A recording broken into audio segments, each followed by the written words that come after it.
One other element to this tragedy that we're covering, some parents are still looking for their children. They're posting pictures on social media, asking if anyone has seen them. Such a heartbreaking ordeal for so many parents. And joining us now is crisis management expert Eric Schiffer. Eric is the chairman and CEO of the Patriarch Group. I want to read a tweet from Ariana Grande after this happened. She says, "I'm broken. From the bottom of my heart, I am so sorry. I don't have words." Eric, from a crisis management standpoint, where do you start? Well, I think truth and credibility and honesty, and I think she spoke from the heart. She, I'm sure, is very devastated. I know the family, and this is something that I think rocked her to the core, and given the fact that she canceled the tour, I think it speaks loudly. And it's scary for any performer now, and certainly people that would go to the shows. But I think that she handled it the right way. In these types of situations, what's important is to not make any further mistakes and to look at ways to continue to maintain your credibility and or build it. And she did that very well. I want to go to parents, but you piqued my interest in terms of performers. I'll talk to you about that in a second. But let's talk about the parents. Here you are. You're taking mostly girls were in the audience there. You take your child to see their favorite artist, and this happens. Even those parents who were not, the children who were not harmed. First, how do those parents talk to them? And then we'll talk about those parents who have children who are missing or who have been injured. So start with those who were inside of the arena and were not hurt.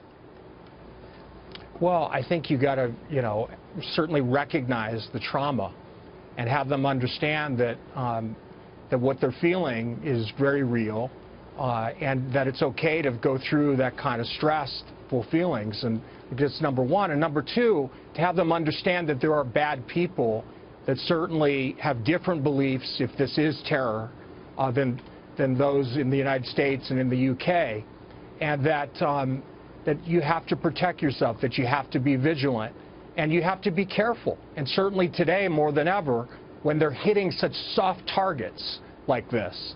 But I think that it begins with truth and allowing kids to really understand that it's okay to be scared, but that here's the reality. In order to keep you safe, these are the things that you want to do. So let's talk about those parents who are still looking for their children. How do they cope with this? Look, I think that faith and just looking to a higher power, looking and keeping focused on the moment, and really trying to keep the faith and keep hope going, because there's nothing more devastating to a parent than losing a child, and it is the worst possible thing on earth. So I think it's really trying to keep hope going, trying to keep the faith, and looking to a higher power. Talk about the impact, if you would, Eric, on those children, again, outside. They didn't get harmed, thankfully, but they were there. They saw what happened. How does a parent help them recover from this?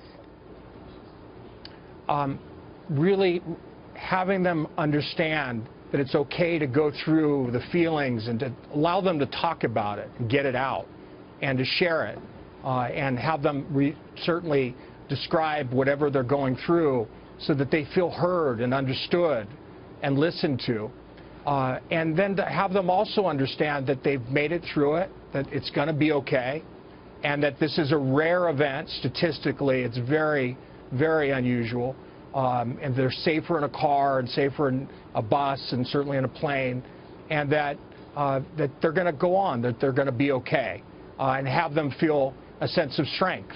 And I think that's important for everyone, that we not be intimidated, that we not let terrorists, if this is a terrorist event, to change our behavior, to stay strong, and whether it's in the UK or here in the United States, because that's what they want to do, and they're doing it online, certainly with influence campaigns.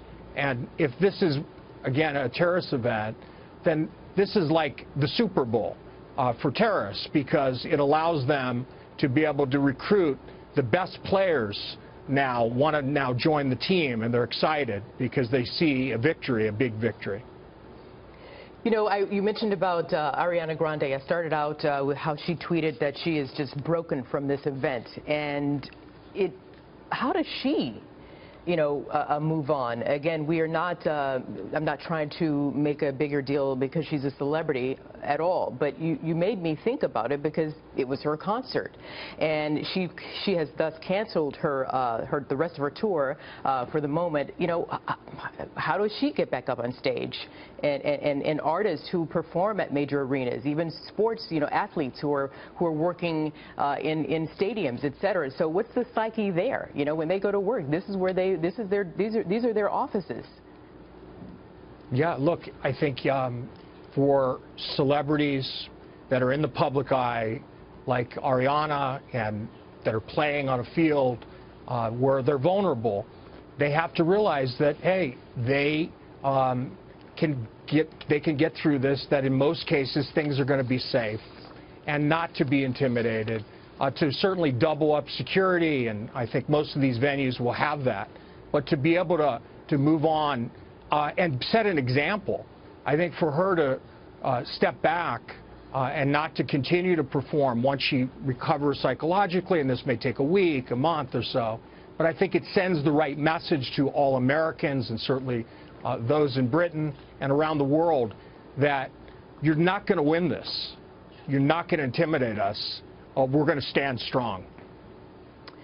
All right, Eric Schiffer, thank you very much. Crisis Manager, Chair and CEO of the Patriarch Group. Thank you very much.